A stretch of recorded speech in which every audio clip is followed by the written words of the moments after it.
गांव तो पूरा ही खा गया। और जिस हिसाब से आप लोग आज यहाँ इकट्ठा हुए हैं, इससे मेरे मन को ये शांति होती है कि राजस्थान का भविष्य, राजस्थान के अंदर परिवर्तन, राजस्थान के अंदर तीसरा मोर्चा इस अंधा और मांगरोल की धरती दे रही है।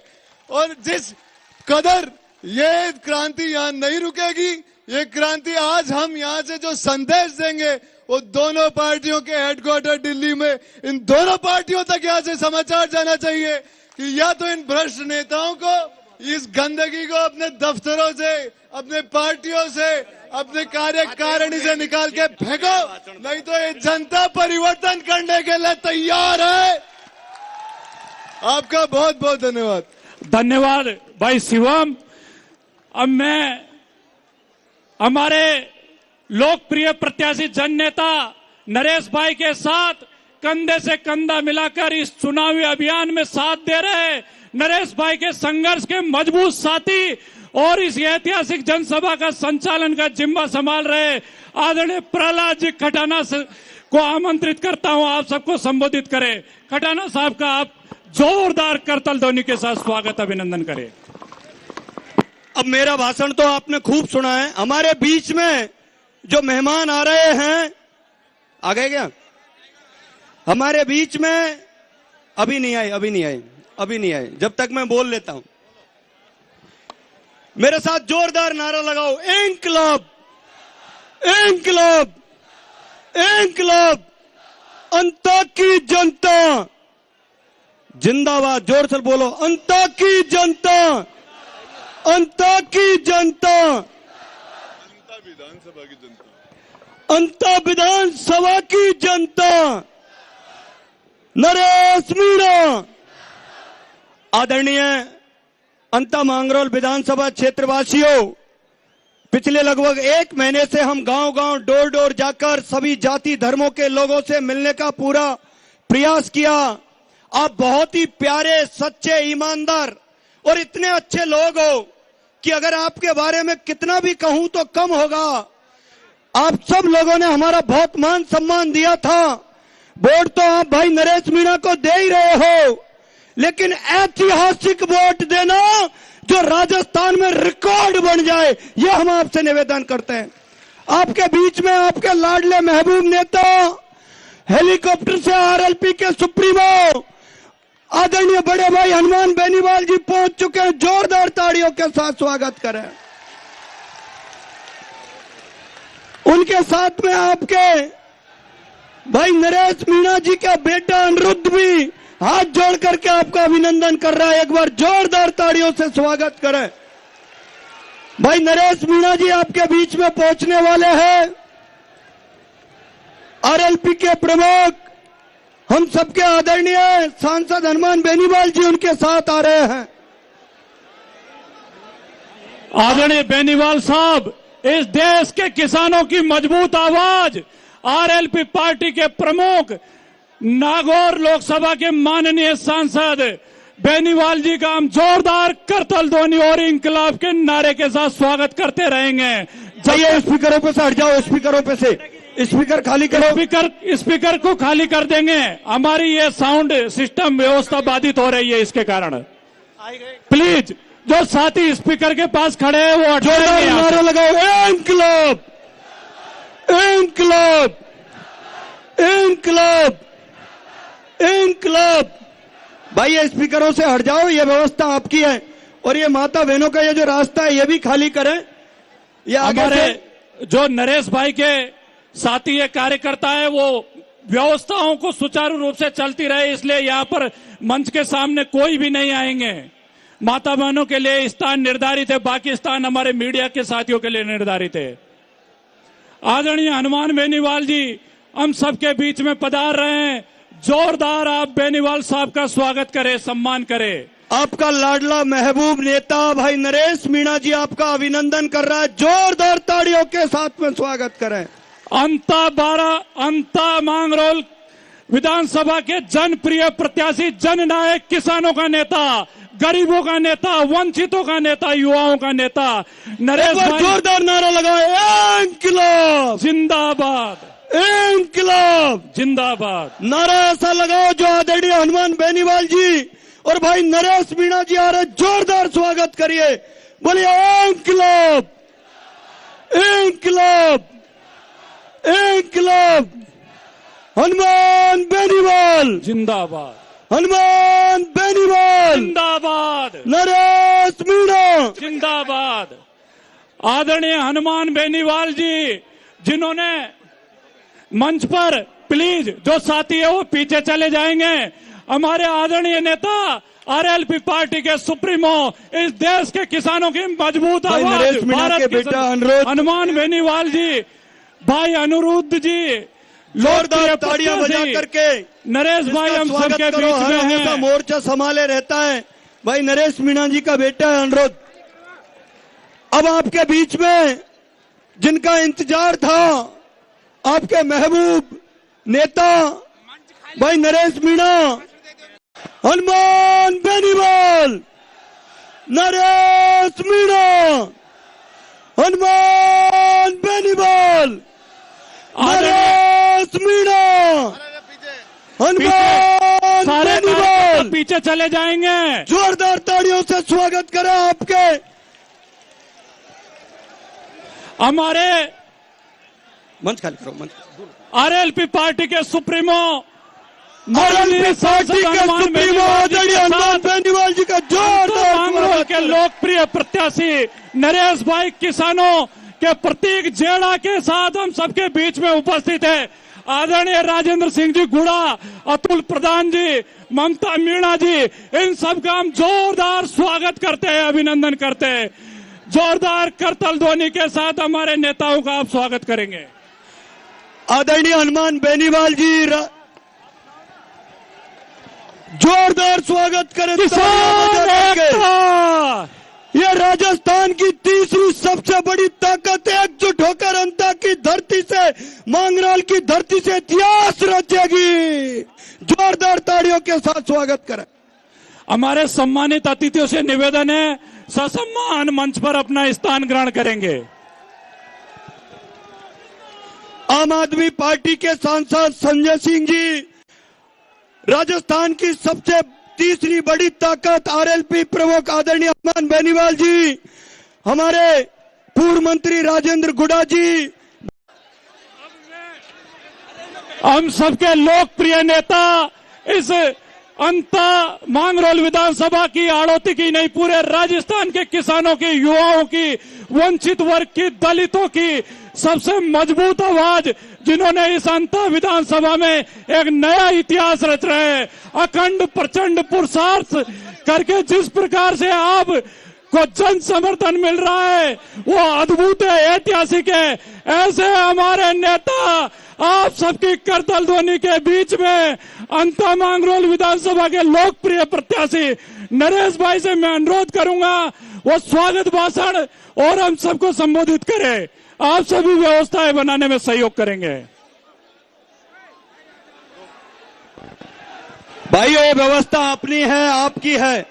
आज अंत मांगरोल की जनता ने जो इतिहास रचा है, जितनी भीड़ ग्राउंड में उससे कई गुना ज्यादा भार है।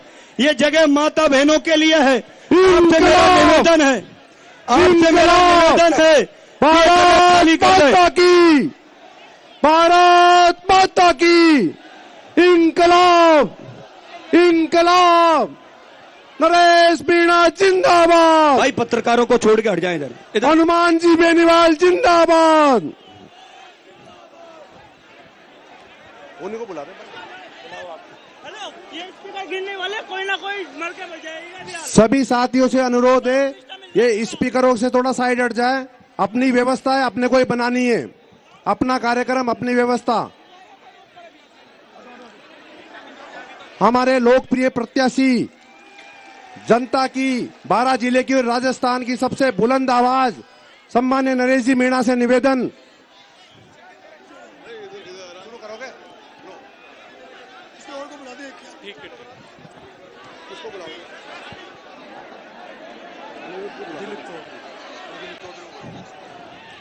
आदरणीय हनुमान बेनीवाल जी के साथ पधारे राजस्थान सरकार के पूर्व मंत्री दिलीप चौधरी जी से मैं निवेदन करूंगा। हाँ, धाकड़ समाज, तब मैं यहां से चुनाव मैदान में आया था और भाई गुड्डा जी भी हम साथ साथ में चुनाव लड़े थे। उस समय भी ये दोनों पार्टियों ने मिलकर एक किसान के बेटे को इस तरह से मिलकर यहां पे हराने की कोशिश करी थी जो आज नरेश भाई के साथ कर रहे हैं। मैं धाकड़ समाज की ओर से आज ये हमारे सभी बड़े राष्ट्रीय नेता जो बैठे हैं उनको विश्वास दिलाना चाहता हूं कि भाई नरेश को पूरा धाकड़ समाज नोट और वोट दोनों से समर्थन करेगा। कल महारानी जी ने हमारे धाकड़ समाज के लोगों को बारह बुलाकर खेराली गांव के लोगों को उन्होंने कहा कि आप नरेश जी के साथ कैसे लग रहे हैं। उन समाज के नेताओं ने बोला कि महारानी जी अब तो पीछा छोड़ दो, अब तो हमारे को आजाद कर दो। महारानी जी को गुस्सा आ गया। महारानी जी ने कहा कि आप क्या नोट लेके वोट दोगे क्या? जब धाकड़ समाज के आदमी को अगर इस तरह से बोला जाता है, क्योंकि धाकड़ समाज ने आज दिन तक भाजपा को ही वोट दिया है और भाजपा को वोट नहीं, धाकड़ समाज भाजपा को नोट और वोट दोनों देके समर्थन देता है।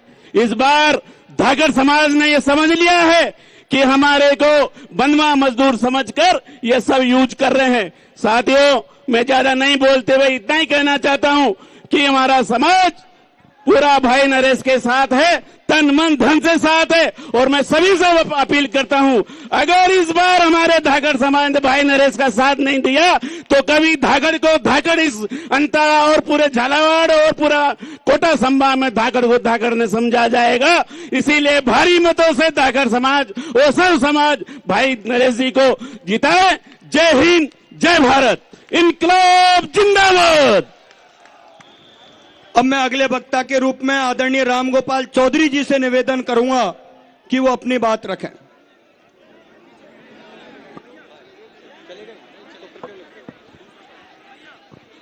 आदरणीय रामगोपाल चौधरी जी।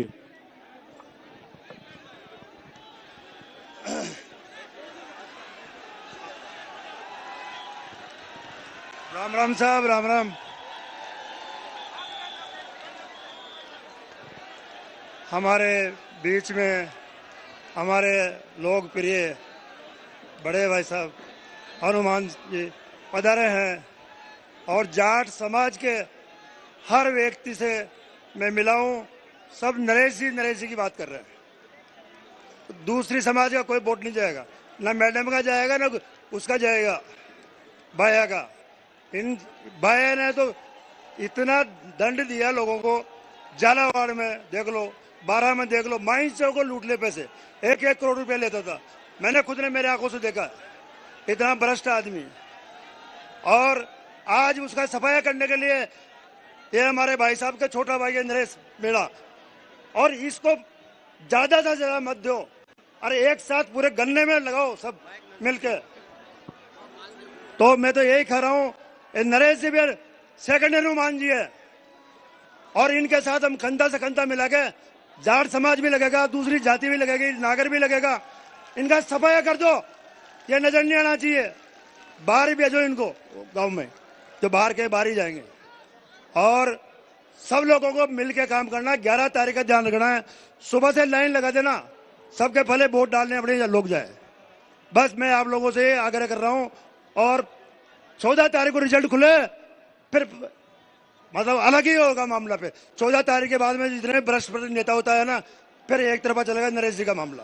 आप अपने सब साथ रहेंगे। ठीक है साहब, राम राम साहब। बहुत बहुत धन्यवाद। मैं अगले वक्ता के रूप में आदरणीय पूर्व मंत्री दिलीप चौधरी जी से निवेदन करूंगा कि हम सबका मार्गदर्शन करें। आदरणीय पूर्व मंत्री दिलीप चौधरी जी, जिन्होंने अभी आरएलपी पार्टी ज्वाइन की है, जोरदार ताड़ियों के साथ स्वागत करें।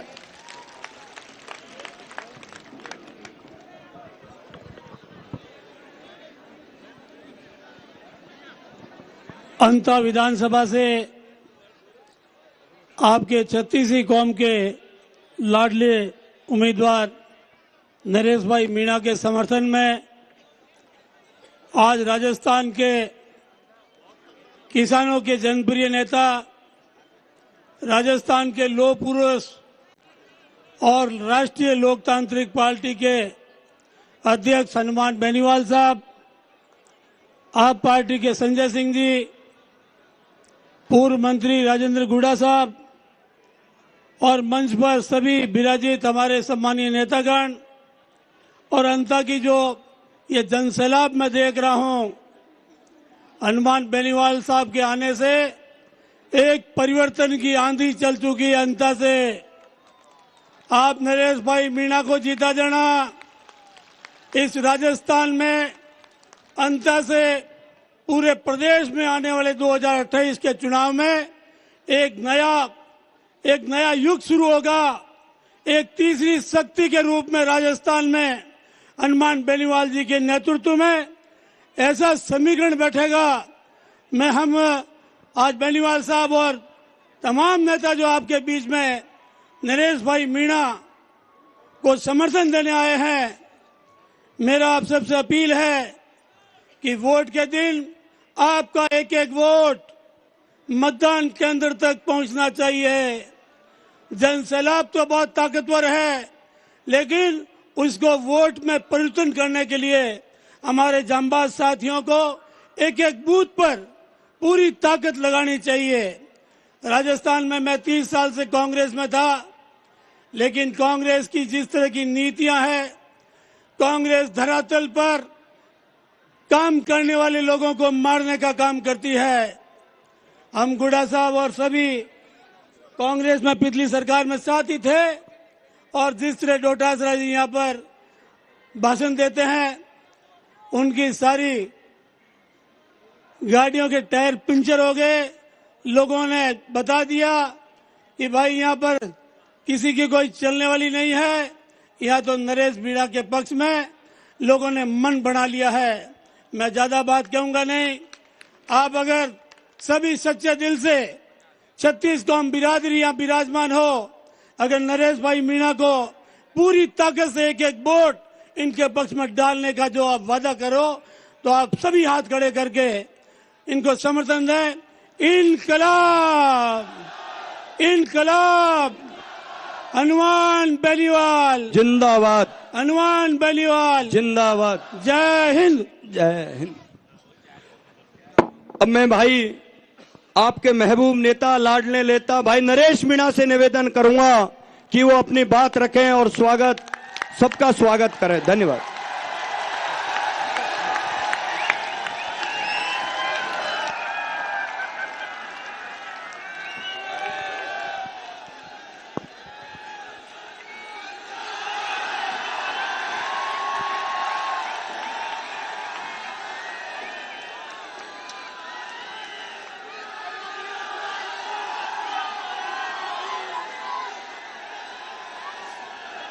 राम राम साहब, Ram Ram. I love you to.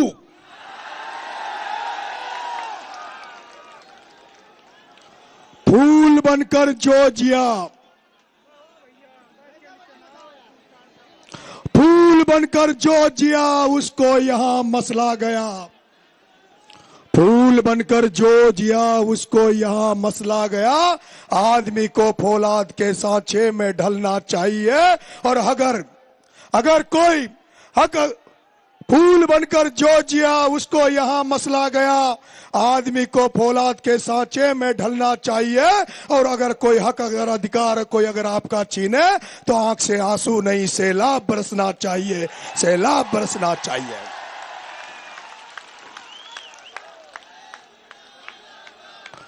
मंच पर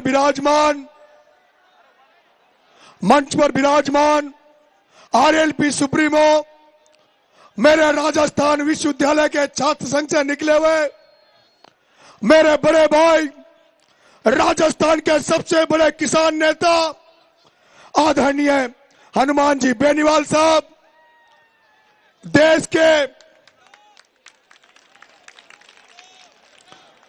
देश के आम जन की, किसान की, गरीब की, शोषित की सबसे बुलंद आवाज आदरणीय राज्यसभा सांसद, आम आदमी पार्टी के राष्ट्रीय नेता परम आदरणीय संजय सिंह जी,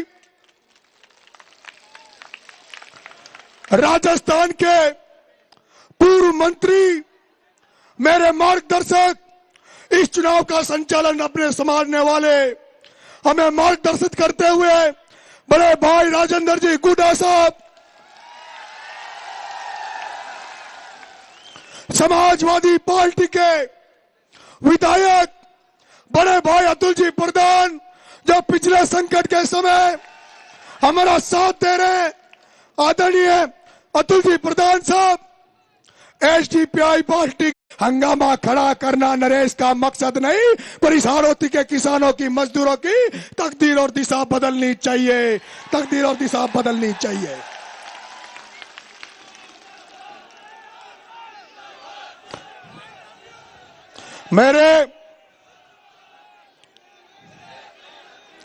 अब मेरे को जो चाहते हैं वो बीच में नारा नहीं लगाएगा, जो मुझे चाहते हैं वो बीच में नारा नहीं लगाएगा। अंता मांगरोल की मेरी देवतुल्य जनता, आपका बेटा नरेश मीणा कोई नेता बनकर नहीं, आपका बेटा बनकर आपसे आशीर्वाद मांगने निकला है, आपका समर्थन मांगने निकला है, आपका वोट मांगने निकला है। आप देख रहे होंगे पिछले 2 साल से किस तरह के संघर्ष से हम गुजर रहे हैं, किस तरह की कठिनाइयों से हम गुजर रहे हैं। आपने देखा होगा नरेश मीणा जब देवली उनियारा चुनाव लड़ा, जब एक एसडीएम द्वारा जब गांव के लोगों को जबरदस्ती वोट डलवाए जा रहे थे, और उसके बाद जब वो कांड हुआ, थप्पड़ कांड हुआ, तो नरेश मीणा को जहां 3-4 दिन में जमानत हो जाती, साधारण मुकदमा लगता, लेकिन 8 महीने तक टोंक की जेल में डाला। उस ओम बिरला ने टोंक की जेल में डाला। उसके बाद आपने वो भी देखा होगा जब झालावाड़ में 7 बच्चे उस स्कूल में भ्रष्टाचार की भेंट चढ़ गए थे, जब वो बच्चे मर गए थे, तब आपका ये बेटा नरेश मीणा, जिसने इस राजस्थान को नशा मुक्त बनाने के लिए, इस राजस्थान को भ्रष्टाचार मुक्त करने के लिए, इस राजस्थान के किसानों के हितों के लिए जब जन क्रांति यात्रा ये नरेश मीणा निकाल रहा था, और जब नरेश मीणा की भव्य यात्रा निकल रही थी, लेकिन जब नरेश मीणा को पता लगा कि 7 बच्चे भ्रष्टाचार की भेंट चढ़ गए, उनकी बलि चढ़ गई, तब नरेश मीणा ने यात्रा छोड़ के उन बच्चों को न्याय दिलाने के लिए झालावाड़ चला गया। उस झालावाड़ में चला गया जहां से वसुंधरा राजे 2 बार की मुख्यमंत्री रही और 5 बार सांसद रही, और उसका बेटा दुष्यंत सिंह 5 बार सांसद रहा। वह वसुंधरा राजे जो 1989 में धाकड़ का बेटा चतुर्भुज नागर का टिकट काटकर कुंडली बनाकर झालावाड़ में बैठ गई। अरे नरेश मीणा तो यात्रा छोड़ के उन बच्चों को न्याय दिलाने गया, लेकिन वो वसुंधरा राजे जिसके घर में वो घटना घटी, 7 बच्चे मर गए, उस वसुंधरा राजे ने उन बच्चों को न्याय नहीं दिया। उस वसुंधरा राजे ने नरेश मीणा को 40 दिन की जेल यात्रा करवा दी, 40 दिन की जेल यात्रा करवा दी। आपने वो भी देखा होगा जब ये नरेश मीणा 40 दिन की जेल यात्रा से निकला, और जब मैंने बाहर आके पूछा कि उन बच्चों को कुछ मिला कि नहीं मिला, उनके परिवार वालों को कुछ मिला कि नहीं मिला, तो मुझे बताया गया कि जहां हनुमान बेनीवाल आंदोलन करते हैं, हनुमान बेनीवाल जहां लोगों को 50-50 लाख का मुआवजा दिलाते हैं, जहां एक कुमार का गधा मर जाता है, उस गधे को 60,000 का मुआवजा दिला देते हैं, जहां एक गधे को, कुमार के गधे को मरने पर राजेंद्र गुड्डा 60,000 का मुआवजा दिला देते हैं, वहीं राजस्थान की 2 बार की मुख्यमंत्री रही, 10 बार से सांसद रही वसुंधरा राजे ने उन गरीबों को मुआवजे के नाम पर क्या दिया? 5 बकरियां। अरे वसुंधरा, तेरी तरह अगर हनुमान बेनीवाल 2 बार मुख्यमंत्री बन जाता, राजेंद्र गुडा मुख्यमंत्री बन जाता, तो जैसे चील गाड़ी में लोग मरे थे, उनको 1-1 करोड़ रुपए मिले थे, तो उन गरीब बच्चों को तो ये 5-5 करोड़ रुपए दिला देते। लेकिन ये दुर्भाग्य है, यह दुर्भाग्य है कि हम लोग ऐसे लोगों को चुनते हैं जिनको हमसे कोई लेना देना नहीं है। और झांसी की रानी को मरवाने वाला परिवार, और झांसी की रानी को मरवाने वाला परिवार, हाड़ौती के लोगों जिसका वसुंधरा का 1 वोट, उसके बेटे का 1 वोट, 2 वोट वाली लाखों की संख्या में धाकड़, लाखों की संख्या में गुर्जर, लाखों की संख्या में मीणा, लाखों की संख्या में माली, लाखों की संख्या में ब्राह्मण, लाखों की संख्या में यहाँ का राजपूत, और वो 2 वोट वाली राज कर रही है। और मादरी बेचारे जमाओं का झंडा उठा रहे, जाओ की गुलामी कर रहे। और वो प्रमोद भाया,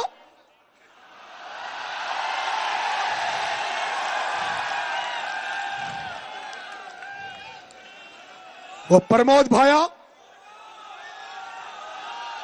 कौन है? आवाज नहीं आई। कौन? चोर, चोर है। हाथ खड़े करो, कौन कौन मानते हैं चोर है?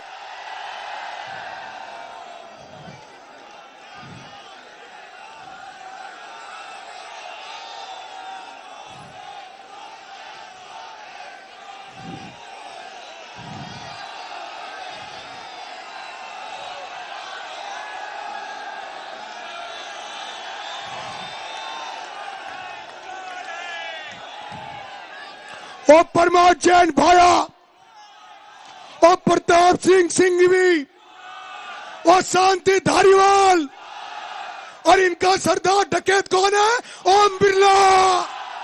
ओम बिरला कौन है? ओम बिरला कौन है? नहीं नहीं, चोर नहीं है। नहीं नहीं नहीं, गलत। चोरों का सरदार, चोरों का सरदार कौन है? चोरों का सरदार कौन है?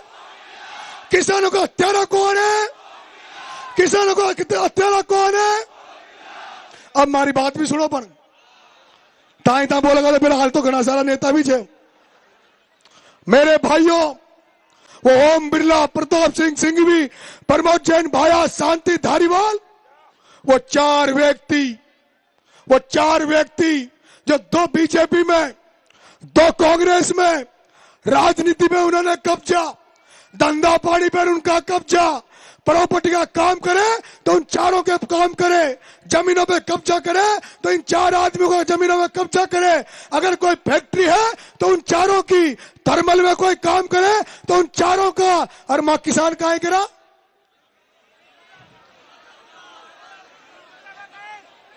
मेरे किसान भाइयों, मैं कहना चाहता हूं, राजस्थान की वसुंधरा राजे जो आज गली गली में वोट मांग रही है, देश के 3रे नंबर पर बैठा लोकसभा स्पीकर ओम बिरला, ये तुम्हारी धरती है, हाड़ौती की धरती है, जहां से वसुंधरा को 2 बार मुख्यमंत्री बनाया, जहां से लोकसभा स्पीकर ओम बिरला बैठा है।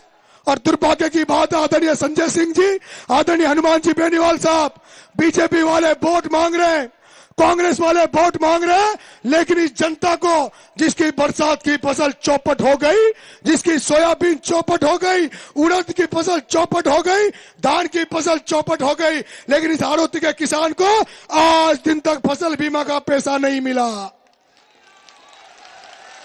आज दिन तक ये फसल बीमा के पैसे के लिए इंतजार कर रहे हैं। आदरणीय संजय सिंह जी, आदरणीय हनुमान जी बेनीवाल साहब, आप भी उस स्पीकर की संसद में बैठते हो, उससे सवाल पूछना, लोकसभा स्पीकर ओम बिरला, तो ये तो बता दे, ओम बिरला, लोकसभा स्पीकर ओम बिरला, तो ये तो बता दे कि जो हाड़ौती का किसान है वो खाद की लाइन में लग रहा है, अटैचमेंट के साथ खाद दिया जाता है, डीएपी का कट्टा 1400 को कट्टा 1800 2000 रुपए में मिल रहा है, 1800 2000 रुपए में मिल रहा है।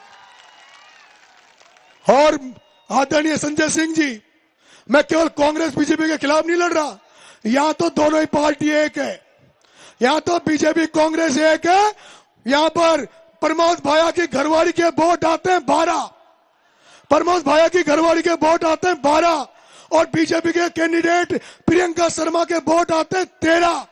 लेकिन फिर भी वो जो प्रमोद भाया का एक बड़ा भाई जो प्रताप सिंह सिंघवी जो बीजेपी का विधायक है, वो एक वोट को प्रमोद भाया की घरवाली को दे देता है और बीजेपी की जिला प्रमुख बननी चाहिए, उसकी जिला प्रमुख कौन बनती है? भाभी। कौन बनती है?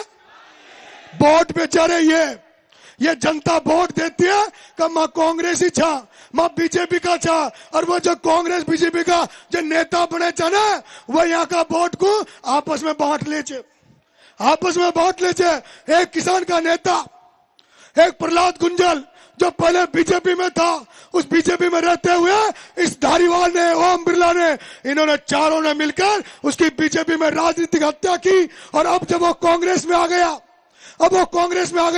तो उनकी सारे कांग्रेस के लोगों ने मिलकर उसकी हत्या कर दी। यहां पर इस हाड़ौती की धरती पर, जहां पंजाब हरियाणा की तरह जमीन है, काली मिट्टी है, ये उपजाऊ खेती है, ये अंततः मेहनत करता है, लेकिन कोई भी राजनीति में जब आगे बढ़ने लगता है उसकी राजनीतिक हत्या कर दी जाती है। ऐसे कई उदाहरण है। यहाँ शिवनारायण नागर को घर बिठा दिया गया, एक है यहाँ पर मनोज चौधरी, आपका अजीत सिंह मातड़ी,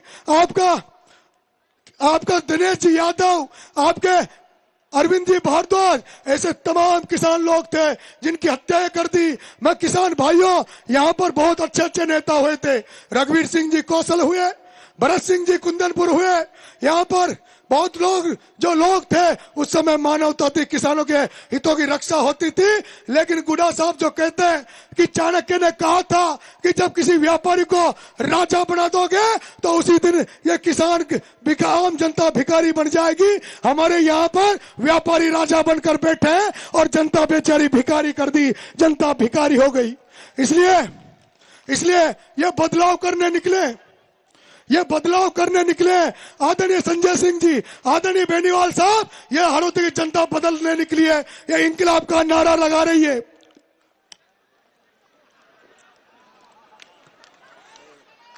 ये इंकलाब का नारा लगा रही है, उस इंकलाब का नारा जो भगत सिंह ने इस देश को आजाद कराने के लिए, उस 23 साल के बेटे भगत सिंह ने इस देश को आजाद कराने के लिए जैसे हंसते हंसते फांसी का फंदा अपने गले में चूम लिया था, इस तरह ये हाड़ौती के लोग अब इस हाड़ौती को आजाद कराने निकले हैं। हाड़ौती को आजाद कराकर छोड़ेंगे, ये तो जनता के चुनाव में तो केवल शुरुआत है मेरे भाइयों, अंता के चुनाव में तो शुरुआत है। जो बेनीवाल जी प्रयास कर रहे थे, गुड्डा साहब प्रयास कर रहे थे, आम आदमी पार्टी, आज देख लो इस मंच की सजा। ये बाबा खाटू श्याम की तो कृपा हो रही है, जो संत महात्मा बैठे, मुस्लिम समाज के लोग बैठे, सरदार पंजाबी लोग बैठे। और ये भी देखो मैं 25 साल से गुजर मीणा को तो मैंने एक कर ही दिया, लेकिन ये पहला मंच है जिसमें राजपूत और जाट एक साथ बैठे। ये राजस्थान का पहला मंच है जिसमें जाट और राजपूत एक बार बैठे। मैं एक दिन गुड्डा साहब से कह रहा था, साहब इस कांग्रेस बीजेपी की दुकान बंद कर देंगे, लेकिन राजपूत और जाटों को एक होना पड़ेगा। तो गुड्डा साहब कह रहे थे कि ऐसा नहीं है, हम लोग कई बार एक हुए और जब एक हुए तभी हमने सत्ताएं बनाई है राजस्थान में। ऐसा नहीं है कि हम एक नहीं हो सकते। और आज भगवान ने सुनी, बाबा खाटू श्याम ने मेरी सुन ली कि सारे लोग इस मंच पर एक साथ बैठे हैं। मेरे भाइयों, मैं ज्यादा भाषण अब नहीं दूंगा, बहुत लोग अभी हमारे वक्ता बोलेंगे, लेकिन मेरी अंता की माता पिता तुल्य जनता, मैं आपसे एक निवेदन कर रहा हूं कि अगर आपका बेटा विधायक बन गया तो आपको कहना चाहता है, जिस दिन आचार संहिता खत्म हो जाएगी, 12 की धरती पर एक किसान आंदोलन करेंगे, जिसमें सभी समस्याओं को लेकर कलेक्टिव में चढ़ाई करेंगे। और सबसे पहले तो मैं यहाँ के किसानों को फसल बीमा का पैसा दिलवाऊंगा, आपको फसल बीमा का पैसा दिलवाऊंगा। दूसरा जगत गुरु शंकराचार्य ने मेरे से शपथ पत्र लिया था, मैंने शपथ पत्र दिया था कि अगर नरेश मीणा विधायक बन गया तो राजस्थान में गौ माता को कानून बनवाकर राज्य माता का दर्जा दिलाने का काम नरेश मीणा करेगा, जिससे जो हमारी गौ माता जो सड़क पे घूमती है, एक्सीडेंट हो जाता है, लोग मर जाते हैं, गौ माता मर जाती है, वो गौ माता बेसहारा जो हमारे किसानों का नुकसान करती है, ऐसा कुछ कानून बने जिससे गौ माता की रक्षा हो सके और किसानों की फसलें भी बच सके, इसके लिए काम करेगा।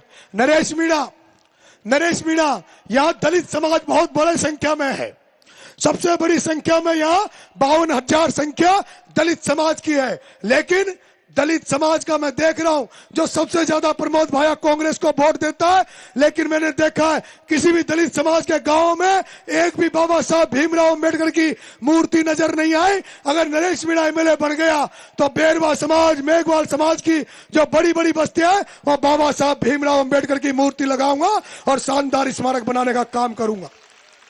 और मेरे भाइयों मैं गांव में जाता हूं तो माता बहनें कहती है, वो देवपुरा और वो बंजारे कहते हैं कि बड़गांव वाले कि उनकी माता बहनें कहती है कि नरेश जी माँ तो कोई वोट देगा, एक काम करा दीजिए। मैंने बताओ बेड़ा काहे करूं, कब माँ का ये जो दारू की दुकाना जो थड़िया खोल मरी थी ना घड़ी घड़ी में, यहीं बंद करा दीजिए। मैं वादा कर रहा हूं नरेश मीणा अगर एमएलए बढ़ गया 8 बजे के बाद कोई ठेका नहीं खुलेगा और जो गांव में थड़िया लगा रखी है ना दारू की, इन दारू की थड़ियों को बंद करवाने का काम नरेश मीणा करेगा। मेरे भाइयों अगर नरेश मीणा एमएलए बढ़ गया, नरेश मीणा अगर एमएलए बढ़ गया तो यह विधानसभा राजस्थान और देश की ऐसी विधानसभा होगी जिसमें भ्रष्टाचार नाम की कोई चीज नहीं होगी। किसी थानेदार, तहसीलदार, एसडीएम कार्यालय में अगर किसी ने भी, चाहे वो थानेदार हो चाहे वो एसडीएम हो, अगर किसी से रिश्वत के नाम पर 1 रुपया भी ले लिया तो नरेश मीणा उस अधिकारी का काला मुंह करके गधे पे बिठा के बंदोरी निकाल देगा। यहां पर एमएलए बनने के बाद इस विधानसभा में भ्रष्टाचार नाम की कोई चीज नहीं रहेगी और जो ईमानदार अधिकारी होंगे, जो ईमानदार कर्मचारी होंगे, उनका हम सम्मान बढ़ाएंगे, उनको माला पहनाएंगे, उनका आदर सत्कार करेंगे। मेरे भाइयों ये मांगरोल जहां ये सभा कर रहे हैं हम लोग, यहाँ खादी का बहुत अच्छा काम होता है, लेकिन उस खादी को कोई मान्यता नहीं है। हम उस खादी के लिए यहाँ पर उस व्यवसाय के लिए यहाँ की बात करेंगे। ये जो जिस मंडी में हम बैठे हैं, मंडी बन गई, शानदार मंडी है, लेकिन उसके बावजूद भी ये मंडी बंद पड़ी है। इस मंडी में धान की मंडी खुलवाने का काम नरेश मीणा करेगा। और मेरे मांगरोल के व्यापारी भाइयों आपसे भी एक सचेत कर देना चाहता हूं, आपको बता देना चाहता हूं, जैसे कि प्रमोद भाया ने एक जो मॉल खोला है 12 में मार्ट, उसी तरह का वो यहां पर भी खोलने जा रहा है, जिससे छोटे छोटे व्यवसायी हैं वो मर जाएंगे, वो कुचले जाएंगे, उनको बर्बाद कर दिया जाएगा। इसलिए आप व्यापारी भाइयों को भी सचेत हो जाना चाहिए। मेरे भाइयों जितनी भी गांव की समस्या है उनको दूर करूंगा।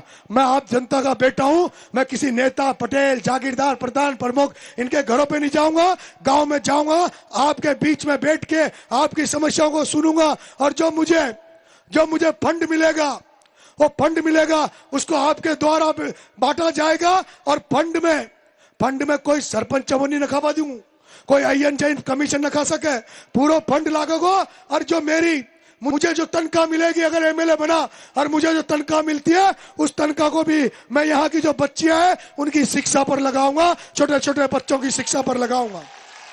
अगर नरेश मीणा एमएलए बन गया तो नरेश मीणा प्रयास करेगा, आदरणीय हनुमान जी भाई साहब, संजय जी भाई साहब, इन सबका सहयोग लूंगा, क्योंकि भाई साहब हमारा एरिया बहुत पिछड़ा हुआ है, हम निःशुल्क कोचिंगें खोलेंगे ताकि बच्चे कोचिंगों में पढ़ सके।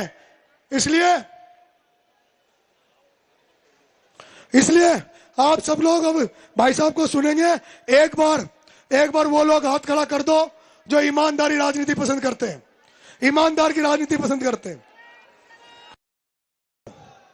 अब वो हाथ खड़े करो जो चोर और भ्रष्टाचार को पसंद करते हैं। जो व्यक्ति चोर और भ्रष्टाचार को पसंद करते हैं वो हाथ खड़े करो। अब मैं कह रहा हूं जो भाया को चोर भ्रष्टाचारी मानते हैं वो हाथ खड़े करो। सारे मानते हैं। अब मेरा ये मानना है कि जो चोर का साथ देता है वो भी कौन होता है? भ्रष्टाचार का साथ देगा वो। इसलिए आप तय कर लेना, ये ईमानदारी और भ्रष्टाचार के बीच लड़ाई है। बहुत बहुत धन्यवाद। राम राम साहब। जगह करा दो पहले तो।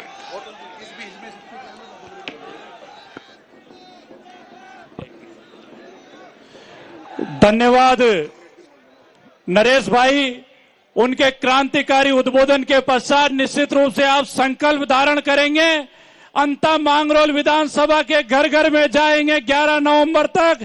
एक एक वोट को निकालकर इस अंता मांगरोल विधानसभा की अब तक की सबसे बड़ी ऐतिहासिक विजय सुनिश्चित करेंगे। अब मैं नरेश भाई के उद्बोधन के पश्चात मध्य प्रदेश के गुना जिले से चाचौड़ा विधानसभा से 2 बार विधायक रही बहन ममता। भारत का सबसे तेजी से बढ़ता हुआ डिजिटल न्यूज चैनल, जिसका परिवार 4,17,000 लोगों से भी ज्यादा बढ़ रहा है। वो संवाद न्यूज चाहता है हर जिले और हर राज्य में मीडिया पार्टनर्स। तो अगर आप बनना चाहते हैं संवाद न्यूज के पार्टनर्स, तो कांटेक्ट करें नीचे दिए गए नंबर्स पर। इसके अलावा अगर आप वीडियो एडिटर बनना चाहते हैं या फिर न्यूज इंडस्ट्री में बतौर इंटर्न सब सीखना चाहते हैं, तो संवाद न्यूज के जयपुर हेड ऑफिस में काम करने के लिए संपर्क करें स्क्रीन पर दिए गए नंबर पर।